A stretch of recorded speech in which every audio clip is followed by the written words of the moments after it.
እሁድን አንድ ላይ ቀጥሏል እንደተለመደው በ15 ቀን አንዴ ወይ ደግሞ በሁለት ሳምንት አንዴ ከመናቀርባቸው ዝግጅቶቻችን መካከል አቶ ወይም ወይዘሮ የተሰኘው ዝግጅታችን አንዱ ነው። ዛሬም እንደተለመደው አንድ ርዕሰ ጉዳይ መርጠናል። እሱ ርዕሰ ጉዳይ ቪዲዮ አዘጋጅተናል። ተከታትለን እንመለስና ከዛ በኋላ የራሳችን ሐሳብ ቤተሰቦቻችንም ደግሞ ይሄ እንዲሞን የለበትም ይሄ እንዲሞን አለበት የሚሉትን ማስፈር ይችላሉ። በቀጥታ ወደ ቪዲዮ እንይና በድጋሚ እንገናኝ።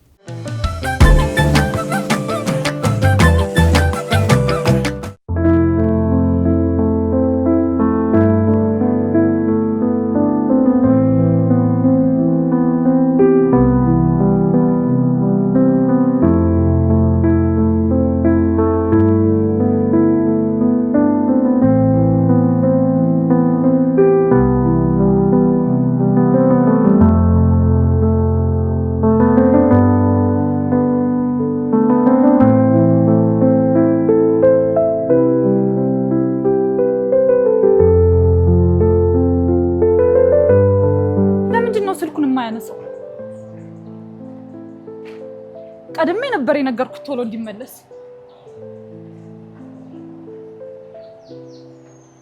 እሱ ግን እስካሁን አልመጣም። ሁሌ በበዓል ቀን ምግብ አቅርቤ እሱን መጠበቅ አለብኝ። አሁንስ አለችኝ።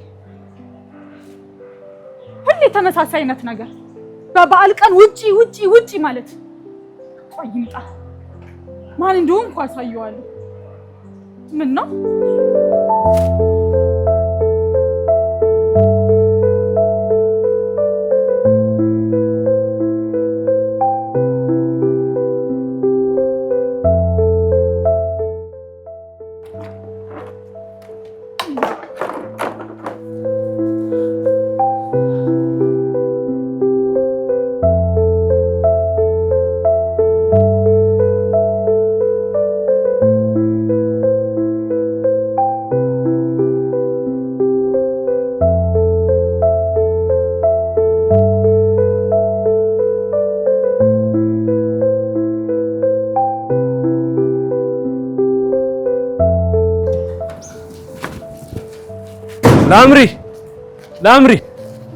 ላምሪ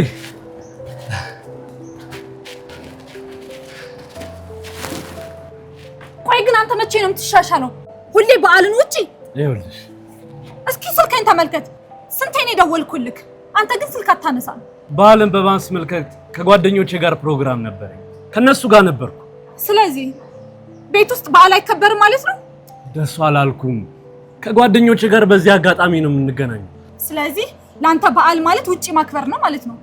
ከበፊት ጀምሮ አብረን ተሰብስበን በዓል ማክበር ልምድ አለ። የቤት ውስጥ በዓል መስሎ አይታይም አይደል? ላንተ በዓል ማለት ውጪ ማክበር ነው? እንደሱ አይደለም። ከጓደኞቼ ጋር በዚህ አጋጣሚ ነው የምንገናኘው። ሁላችንም ሌሎች ቀናቶች ላይ በስራ ነው የምናሳልፈው። ለመገናኘት አይመቸንም። ስለዚህ ላንተ በዓል ማለት ውጪ ማክበር ነው ማለት ነው? እኔ እንደሱ አላልኩም። ስመጣ ይደርሳል ብዬ እኮ ነው። እስኪ ሰዓትክን ተመልከተው። ምሳ አቀራርቤ መጠበቅ ከጀመርኩስ ጊዜ አለኝ እንዴ? በዛ ላይ ደግሞ ምን ሄድበታል ብዬ ነግሬ ነበር እንዴ። ቆይ ከጓደኞች ጋር አትገናኝ ነው እንዴ የምትይ? እንግዲያውስ ወይ ከጓደኞች አሊያም ከኔ አንዱን ምረጥ። እሺ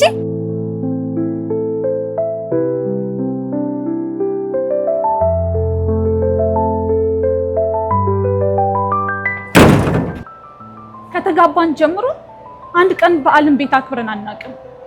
ሁሌ ጓደኞቼ እያለ ቤት ነው ጥሎኝ የሚሄደው። እኔ ደግሞ በሌሊት ተነስቼ በዓል እንዳይጎልብን ብዬ በሌሊቱ ሽርጉድ እያልኩ ያዘጋጀሁትን ነገር አይቀምስልኝም፣ አያይልኝ። እኔ እሱን ብዬ አይደለም ከዚህ ከፍ ዝቅ እያልኩ ቤት እንዳይጎልብን ብዬ ማዘጋጀው።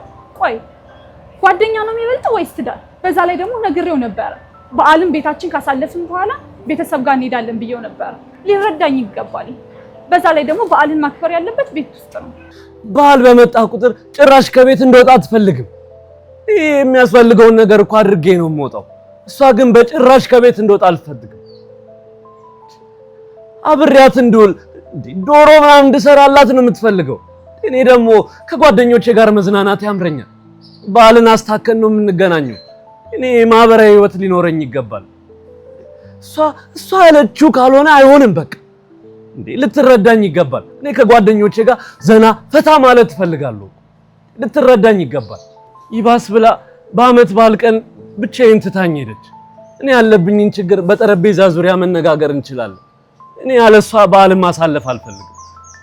ብትመለስ ነው የሚሻለኝ።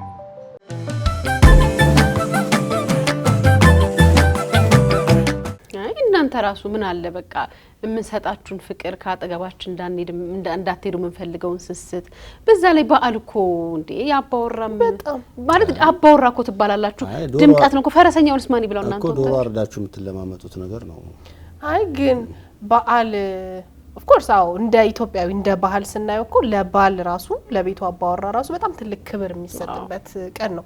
ለፍታ እንግዲህ የዶሮ መስራት ልፋትን መቼም ማይታችኋል በቪዲዮ ቢሆን ወይኔ መግዛቱን ብትይ ምግብ መስራቱ አይደለም የበዓል ስራ በተቃለ በጣም አድካሚ ነው የሆነ እና ባንኪንግ ራሱ እንዴት እንደሚያደክም በጣም ለቤተሰቧ የምትለፋበት ለባሏ ለትዳሯ በጣም ደፋ ቀና ከምትልባቸው ቀናቶች አንዱ የበዓል ቀን ነው። ያን ሁሉ ነገር ለፍታ ከዛ አብረን በዓልን እናሳልፍ በምትልበት ቀን ላይ ሊሄድ ማለቱ እሱም እኮ ምክንያት ሊኖረው ይችላል የሚያሳምን ሊሆን ይችላል። ምክንያቱ ግን በዓልን በተቻለ አቅም እንደምንም ተብሎ በተቻለ አቅም ሰው ባልና ሚስት በተለይ ቤታቸው አብረው ያሳልፉ ነው ብዬ ማስበው ነው።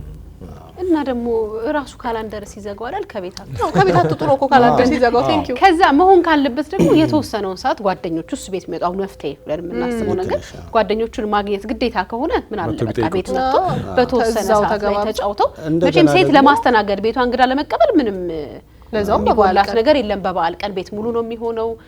ለመስተንግዶም ችግር የለም። ቢመጣ የሷን ስሜትን መጠበቅ ቢችል ወጥቶ ጓደኞቹን ለማግኘት መፈለጉ በራሱ መጥፎ አይደለም። ግን ቀኑ ላይ እንዴ ያደለው እኮ እኔ እንግዲህ ማቀው እናቶቻችን አባቶቻችን ጃኖ እኮ ይደረግላቸዋል ጋቢያቸውን አድርገው ያደለው ደግሞ ቅቤ ጣል ተደርጎበት ከቤት እንዳይወጣ ሰውየው ከቤት እንዳይወጣ ቅቤው እንኳን አሻጥር ነው ሰውየው ከቤት እንዳይወጣ ወይ ጧት ከቤት እንዳይወጣ ሰንሰለት ላለማድረግ ቅቤ እዚህ ላይ ተደርጎ በእውነት እናንተን በደንብ የባል ወግ ያባወራ ወግ ለመስጠት በጣም ደፋ ቀና የምንልበት ቀን ነውና ባይወጣ እሷንም ስሜት ቢረዳ ጥሩ ነው። ከወጣም ደግሞ ቢያቻችሉት እኔ ባይወጣ እኔ ቢወጣ በጣም ነው የምናደደው። ግን ምን መሰለሽ አሁን ይሄ እኮ ነገር ሁሉም ቤት ያለው አባወራ እንዲወጣ አይፈልግም። የዛ ቀንና ተመሳሳይ ነገር ነው የሚሆነው።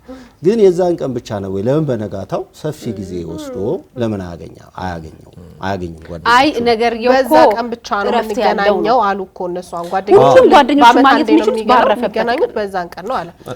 እኔም የሚመስለኝ ከተለያየ ሀገር መጥተው የሚሰባሰቡ ናቸው። በስራ አጋጣሚ የተለያየ ቦታ ሆነው ግን አብረው ይኖሩ አብረው ያደጉ ጓደኛሞች ናቸውና መነፋፈቁ ይኖራል። አትገናኙ ብሎ መወሰን ለኔም ትንሽ ከባድ ነው። ግን ያለውን ነገር አመቻችቶና አቻችሎ ሁሉም ነገር እኩል ማስኬድ ተገቢ ይመስለኛል። በነገራችን ላይ እኔ ባልና ሚስት አንድ ላይ ቢያከብሩት የተሻለ ነው የሚል አቋም ካላቸው ሰዎች መካከል አንዱ ነኝ። ቢያንስ ከቤት እንኳን ቢወጡ አንድ ላይ የሚሄዱበት ቦታ ኦር ደግሞ የሱም ጓደኞች የሚመጡ ከሆነ ቤት መጥተው አንድ ላይ የሚያሳልፉት ቢሆን መርጣለሁ በራሴ ማለት ነው። እንዳልከው ወይ በማግስቱ ወይ ደግሞ በዋዜማው እንደውም እኔ ብዙ ጊዜ ነው አሁን በግሌ ከቤት መውጣት ደስ የሚለኝ ዋዜማው ላይ ነው ከበዓሉ ይልቅ ማለት ነው። ጭሳጭሱ ራሱ የሚታየው ነገር ወከባው ምናምን ያለው ዋዜማው ላይ ነው። የበዓሉ ዕለት እሁድ ነበር ለምንድነውብኝና ብዙ ለማየት አጓግቶ የሚያስወጣ ነገርም ያለ አይመስለኝም። እንዳልሽው የሆነ ቦታ ላይ ሰው ለማግኘት እንደገና የሆነ ሰዓትም አለው ቀኑ ሙሉ የምትወጣበት አይደለም ወይ ከወደ ማታ ምናምን ሎተል ታገኝ ይችላል ሰውና እሱን ተነጋግረው መፍታት የሚችሉት ይመስለኛልና አንደርስታንድ የመዳረግ ችግር ነው። ለጸመንሴ ሊሆን ይችላል በደንብ በዛ መጠን ቢያግባቡት ግን በበዓል ቀን ሙዳቸውን በደንብ ግን ማለት የሚያመዝ ነው። የትኛው ሰላም ይዘልቃል? የቤት ሰላም ይዘልቃል። ቤቱ ዓለምህ ነው በቃ እዛ ያንን ሰላም ለማስቀጠል እቤት ያለው ነገር ቅድሚያ ቢሰጥ ግን በነገር ላይ ወንድ ግን ጓደኞቹን ይወዳል አይደል? የጎረምሳ ጨዋታ እኛ ቤት በእውነት ለመሆን ከምንፈልገው በላይ ወንዶች ግን ወጣችሁ የምትጫወቱት ነገር ነው። አሁን ቤት ሞን በጣም ያዝናናኛል ማለት ደስ የሚለው ደስታ የማገኘው ቤት ውስጥ ነው። ወንዶቹ ግን ጨዋታ አላቸው። አይ ቆይ ወሬው ከጓደኞቻቸው ለምሳሌ አንዳንድ ነገሮች ቤት ውስጥ የማይደምቁልን አሉ። ሀቅ ነው። አዎ በደንብ ሳይሆን ለምሳሌ አሁን ኳስ ለምሳሌ አንዱን ምሳሌ ላድርግልሽ። ኳስ ውጪም ቤትም ኳስ ነው ብታዩ ግን ደስ የሚለን ውጪ ከጓደኞች ጋር ሰብሰብ ብለሽ ስታዩ ነው የሆነ የሚፈጠር ድባብ አለውና አንድ ሁለት ምናምን የሚሉ ሰዎች እዚሁ እሱም እንዳለ ሆኖ ግርግሩ የታለ ይላሉ። አቤት ግርግሩ ከኔ ነው ይልሻል። እዚሁ ጠጣ ጭቅጭቁ ከኔ ነው። ግን እኔ ለሊያ ማቀርብላት ጥያቄ እንደውም ባለቤቱ ሾቶ ከጓደኞቹ ጋር ሲጫወት እንደው ከሰማቸው ጨዋታ አንድ ሁለቱን ሲነግርሽ አልሳቅሽም? ደስ አላለሽም? ያስቃል ማለት ታዲያ ያ ሰውዬ መውጣቱ አሁን እኮ በነገር ላይ የባልየው ጓደኞቹ ማግኘት እኮ አይደለም እሱ አንድ ስቅና ሳቅ ልግዛ ብሎ ይወጣ ይቅር ባያስቀኝ።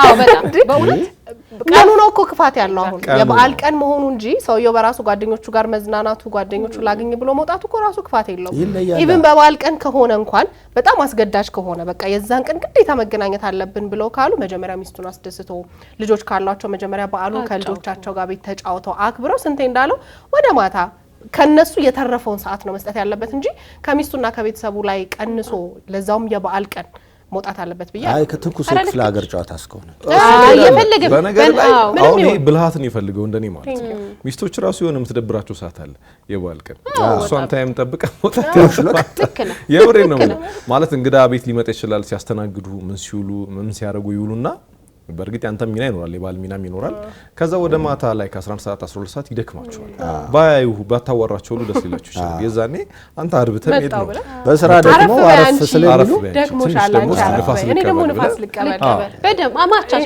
ዳይጀስት ያርግልኝ ምናምን ብለህ መውጣት ከዛ ደግሞ ክብራችን ናችሁ እኮ በእውነት ሴት ባል ለቤት በጣም ክብር ነው ለልጆች ክብር ነው ሞገስ ነው ቤቱ ስትሆኑ በጣም ደስ ይላልና እንደው እንደ በዓል ደግሞ ካሰብነው ቤት ያፈራውንም ለመስራት የትኛውም ነገር ለማድረግ እኮ ጧት የሆነ ቁርስ ነገር ተቀማመሳለ ለምሳሌ ላስራለሁ እኮ በዛሽ ሰዓት ትንሽ ሾለክ ብላችሁ ብትመጡ ምናምን ችግር የለውም ግን ራሱን ችሎ ጊዜ ተሰጥቷቸው ስትወጡ በጣም ነው የሚያናደደው ግን መፈለግ እንዴት ደስ ይላል በጣም አሁን አባቶች አይታችሁ ከሆነ ጧት ለምሳሌ በግ ምናምን ሲታረድ የሆነ የሚለብሱት ቱታል ቱታና አባቶች እና ስኒከር ወደ ደግሞ ካልሲ እና ዱለት እስኪሰራ ግቢ ውስጥ ካልሲ ያቺ ሳውጣ ብትኖራዱ ቁጭ አረጋት አመጣት ስዕሏ ቁጭ አረጋት ከዛ ያረጉና ዱለቷ እስኪደርስ ባካፋ ሚዛቅ ነገር ካለ ምናምን እንደዛ ምናምን ለሰራ ስራ ነው የሚሰሩት ከዛ ሷስቶን ነው ቀማምሶ እስከ ማታ ይቆዩና መውጣት አንዳንዴ ግዴታ እስኪመስል ባይቆዩ እንኳን ወክ ያደርጋሉ ወጥተው ዝም ብለው ሄድ ምናምን ልክ ነህ በዓል ጥሩ አለፈ ምናምን ታውሎ ጎረቤቱና ይመለሳል ያቺ እኮ ነሽ በቃ ይሄም ልጅ አሁን እንደዛ ቢጠቀም ከሌሊት ጀምረው ሲሰሩ የነበረውን ስራ ሰዎች ናቸው ድካም ይሰማቸዋል እንዳለችው ልክ አረፍ ሲሉ ያኔ ወጥቶ ዞር ዞር ይሄ ሁሉንም ያስታርቃል ግን እዚህ ጋር ትልቁን አሁንም እንዳየ ነው ትልቁን የጭቅጭቅ መንስኤ ሆኑት ላጤን በላቸው ላጤ ጓደኞቹ ያላገባ ጓደኛችንና ያገቡ ሰዎችን ሁኔታውን ማቻቻል መልመድ አለብን ያገባ ወንድ ያገባ ባል በቃ እንትን ሊሆን አይችልም ደጅ እንዳለው ጎረምሳው ማንኛውም ሰዓት ሊመቸው አይችልም በማንኛውም ሰዓት ሊወጣ አይችልም ፍቃድ አለው እዛ ቤት ያለውን ነገር ቅድም አድቤ እንዳለው ሰላሙን ቤት ውስጥ አውጆ አስተካክሎ ነው መውጣት ያለበትና ከዛ ያለውንም ጫና ትንሽ ቀነስ ቢያደርጉት ጥሩ ነው ስለዚህ ያላገባው ይምጣ ያላገቡ ቤት ትልቁ መፍትሄ እኮ እና ለማለት የሚስቱ ፍቃድ የሚጠይቅ ወንድ ስለሆነ ፑሻል በጣም አለመጫን ነው በዓል በራሱ ለቤተሰብ የምትሰጠው ጊዜ ነው የቤተሰብ ጊዜ ነውና በተለይ ደግሞ እነዚህ ሲንግል ነው የሚባሉት ያላገቡ ወይ ደግሞ የቤተሰብ ኃላፊነት የሌለባቸው ጓደኞች ትዳር ያዘን ሰው በጣም ጫና ሲያረጉና ያለን ልክ አንዳንዴ እንደውም አልወጣም እኔ ባለቤቴ ደስ ያላት ምናምን ሲባል እንደ ፋራ ሁሉ ትቆጠራለህና ቢቻል ባለትዳር ከባለትዳር ጋር ጓደኛ ቢሆን ጥሩ ነው ኮማንድ ፖስት ደውልች ይባላል በቃ እንዴ ለምን ፊት ሰጣታለህ ምናምን ሁሉ ይባላል ይሄ የትዳርን ትልቅነት ሚስቱ ስትደውል እግዚአብሔር ምን ለምን ስልኩን እንዲ እውነት እሱ የታባቱ ራሱ እኔ በጣም ነው የምናደደው ራሱ ትክክለሽ እሱ ነው ደዋለሽ ኮማንደር ነው የሚባል ነገር አለ እሱ አክቹሊ እሱ ሚስቱን በዛ ልክ ጓደኞቹ ፊት ማስጣት የለበትም ግን አሁን ከረሳችን እንዳንወጣ ትዳር ኃላፊነት የሌለባቸው ጓደኞቻቸውን ትዳር ያላቸውን ጓደኞች መጫን የለባቸውም ኃላፊነት አለበት ቤተሰብ አለው ልጆች አሉት ቅድሚያ መስጠት ያለበት ለዛ ቤት ነውና በጣም ጫና ባታረግበትና እሱም አንዳንዴ ፋራ ላለመባል ወይ ከነሱ ላለመለየት ብሎ ነው ቤቱን እየበደለ ያለው ስለዚህ በተቻለ አቅም ማቻቻል ብቻ ጥሩ ነው ሙሉ በሙሉ ነው በዚህ ቪዲዮ ከሷ ጎን ነው ያለው በምንም አይነት መንገድ ፕሬዘንት ታድርገው እሷ ልክ ናት አመቻችቶ አቻችሎ መውጣት የነበረበት እሱ ነውና እኔም ባንቺ ሐሳብ ነው መስማማው ቤተሰቦቻችንም እንግዲህ የራሳቸውን ሐሳብ በቻናል 1 ኦፊሻል የዩቲዩብ አካውንት ላይ ገባችሁ እኔ በሆነ ይሄን አደርግ ነበር እኔ በሆነ በዚህ መልኩ አመቻቻለሁ የምትሉትን ሐሳብ ጻፉልን ሰብስክራይብ ማድረግም በዛው እንዳይረሳ ቀሪ የውድን አንድ ላይ ፕሮግራሞች ይቀጥላሉ መልካም ጊዜ